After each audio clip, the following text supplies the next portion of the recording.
Hello. I'm back today with the Future History Project, Asimov's Future History Project, being headed by Shawn D Standfast and being co-hosted by myself and Mark Richardson from Richardson Reads. And I'm only doing 2 stories today. I'm a little late doing this week. Sorry about that. It's been a busier than usual week, that's for sure.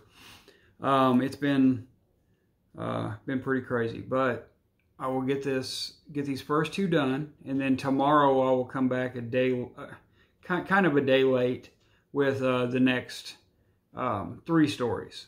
But the reason I'm only doing 2 today is because it kind of starts a new branch of stories with Susan Calvin. The next 3 stories do, and I had a great time with those Susan Calvin stories, and we'll talk about the Powell and Donovan stories. We're going to finish those. I want to finish talking about those now. I believe Shawn Standfast said there were a couple of Powell or Donovan stories coming later, written by somebody else. But I'll tell you what I thought about these stories, tell you what they're about, these 2 that I'm going to talk about today.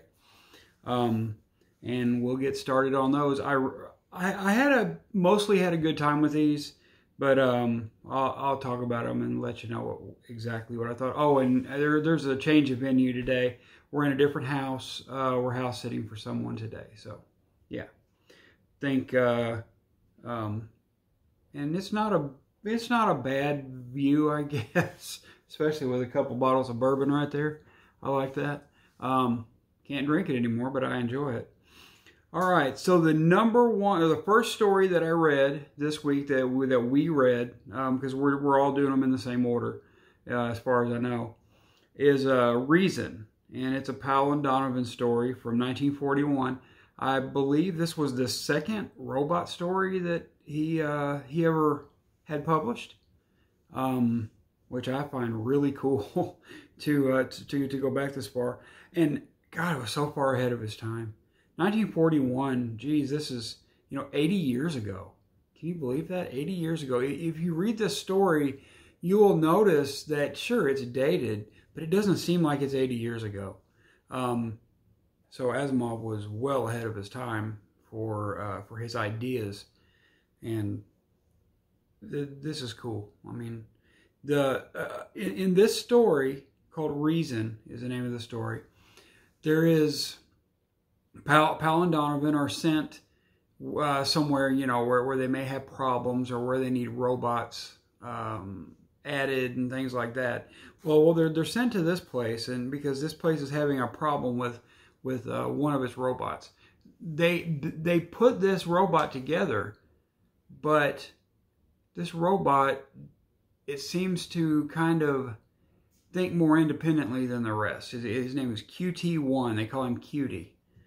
He seems to think more independently than the rest and think more logically. Well, what he calls logically. He says he uses reason, and so he believes him to be a higher being than humans. And he also says, well, because he says humans are unreasoning creatures, but he also says that there is no way he will believe that Powell and Donovan actually built him. He will not believe it. Now,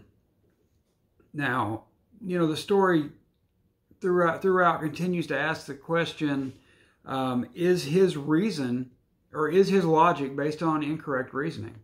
Is the way we see, a fact, is the way we see fact 100% correct, based on the way that this robot is seeing it, or is he seeing it more correct than we are? Very interesting story, and I just found it interesting that the robot thought that humans were unreasoning. Now, the thing I did have against this story is I don't know that Asimov took enough time to explain how this robot could be thinking this. Because it's still a computer, and even though there is some AI there,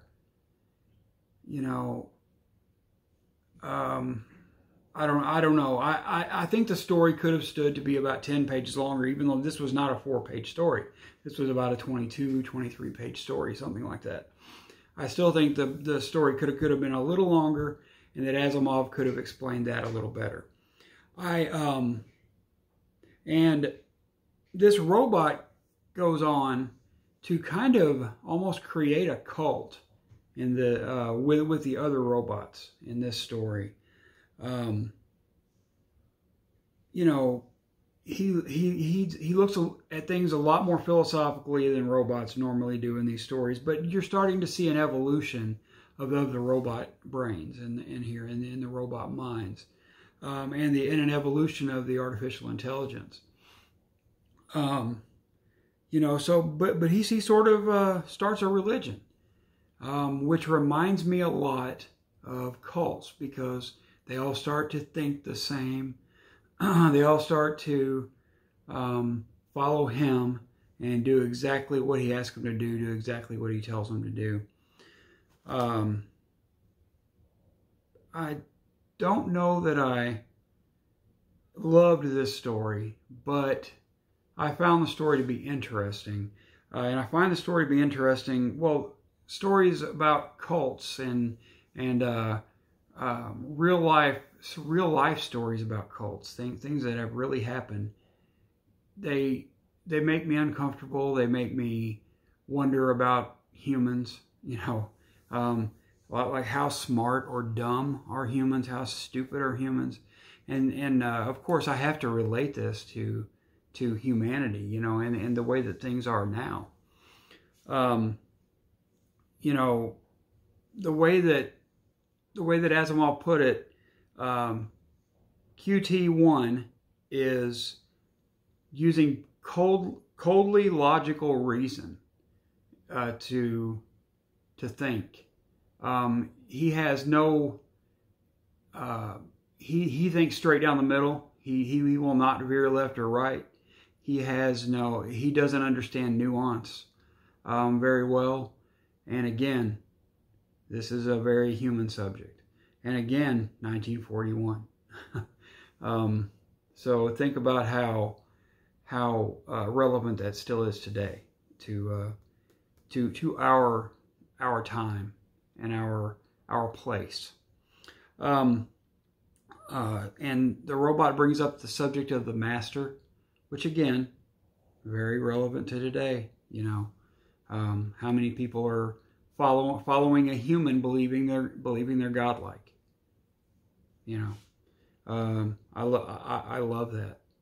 You know, and eventually they don't really get the problem sorted out. As a matter of fact, they get news that a new group of robots are coming in, and they are sort of the master robots, especially one. One is kind of the source, you know, that the rest are going to follow. And these guys leave with that loose end. But they say they're going to go on vacation. They're going to be off for 2 weeks before they start back again on Earth. Turns out it's 6 months, and that's where we start the next story, which is called Catch That Rabbit. And like I said, I don't know if I loved Reason, because I found it to be a little uncomfortable, but I did find it compelling, and I'm glad I read it. Now, Catch That Rabbit is, I don't know where this was written in,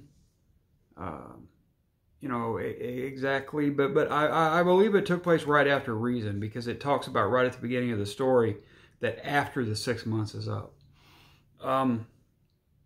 Now, one of the things I will tell you about the story, I didn't care for this one. I know it had good ideas and everything, but God, he turned these characters into total and complete assholes. Powell and Donovan were horrible in this story. They were horrible to each other. They were horrible talking about the robots. They were mean and nasty. And I just did not enjoy their characters in this. And this story made me realize why a lot of people don't like these characters. So, you know, really a fun a fun idea in that they get to this they get to this site, and the robots are mining ore. But there's a problem in that when they give them orders, they start to kind of malfunction, and they start to all do these weird dance-like moves and stuff, and start moving in unison, and moving weird and not working. Not doing their job. So they will come back without ore, and all that. So they're there to figure out exactly what is going wrong with this group. So they decide they're going to ask some questions, and so they interview Dave, I believe was the name of the robot in this. Yeah, they interview Dave. He is the main robot. DV1, I believe. What they call them. That's usually what it is. There are some initials, and then they come up with a name, based on those initials. Well, Dave is having holes in his memory. He doesn't remember what happens when that goes on. And the other robots that are assisting Dave, that are actually doing the bulk of the work, are called the fingers. They're like Dave's fingers. They're his, I guess you could call them his right hand. They're the ones that do the work. So they start to ask them questions and stuff like that too. And of course, none of them remember anything. And they cannot figure out what is going on in this. So one of them actually gets an idea, and of course the other one complains about it and bitches and makes all kinds of excuses. And like I said, I hate the characters in this story. I cannot stand Pal and Donovan in this story. They're just nasty people. But one of them decides, hey, what I'm going to do is I want to fake an emergency. And we're going to see what happens. We're going to see when the laws of robotics kick in, and see what happens. The 3 laws of robotics. So they decide they're going to cause a cave-in. Well, the blast from the cave-in, these two are the Keystone Cops in this story. The blast from the cave-in causes something to cave in on them as well, and mess some things up. Well, it didn't really solve the problem. They could see a change. There was definitely a change, but it didn't solve the problem. The robots still did strange things. So what they determined was that when they give one robot a job to do, well, then that robot can go do that job without any malfunction, without any problems. When they give the entire group of robots the same command, when they give the whole group of robots the same command, they start malfunctioning. And so what one of them decides to do, either Powell or Donovan, I cannot remember which, is to destroy one of the robots. So they shoot and kill and destroy one of the robots. And then they go and they give an order, a command to the entire group, and it goes without a hitch. So I didn't exactly understand why that made the difference, but it did, and then everything started to work smoothly after that. So at least this one ended on a more final note. They were able to solve the problem and all of that. Definitely not. This is probably I would say this is definitely my least favorite Pal and Donovan story, Catch That Rabbit. But at the same time, I'm glad I read it because it is a great concept and a great idea, which is something Asimov excelled at from beginning to end. His entire career, Asimov had amazing, great ideas. And this is no exception. But Catch That Rabbit, I would definitely recommend it. Not just for completists either. I think this is a must-read for anyone who wants to read the robot stories. Read all 3 of the Pal and Donovan stories. because they're important. They're important to the story. They're important to Asimov and his vision, which is the reason we're reading this. You know, we want to see Asimov's vision. We want to see how he tried to put all of these things together. But and sorry, I'm shivering a little bit. I'm a little bit cold in here. This is my in-laws' house. They keep it cool, which I really appreciate. I'd rather be sitting here shivering than trying to stay cool, because I hate heat, and I'm glad it's winter, and it's, you know, it's about 50 degrees today, but it's been it was down in the low 20s last night and the night before that as well. But yeah, I had a great time with these two stories, and I'm sorry I'm late with them. I'm trying to be on time, but it just couldn't happen this week. I don't think it happened last week either. The week before, I believe it did. But yeah, I want to try to be more consistent with my timing. Shouldn't be quite as busy over the next couple of weeks. But yeah, I had a good time with these stories, even though I didn't love them. The Powell and Donovan stories are not my favorites. I'm hoping the Susan Calvin stories will be, because that is what's next. I liked the first three that I read quite a bit. The first three Susan Calvin stories. And I will be back very soon with that. I'll actually be back tomorrow with the first three Susan Calvin stories to talk about. And then I'm going to try to be back on Wednesday with the next installment, which will be the next three Susan Calvin stories, I do believe.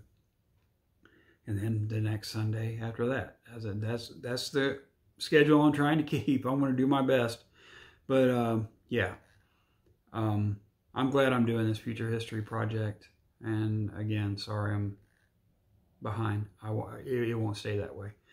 But all right, thank you for listening, and go watch Shawn D Standfast and Mark Richardson as well. They're doing a great job, probably a better job than I'm doing. But yeah, you all have a good day, good night wherever you are.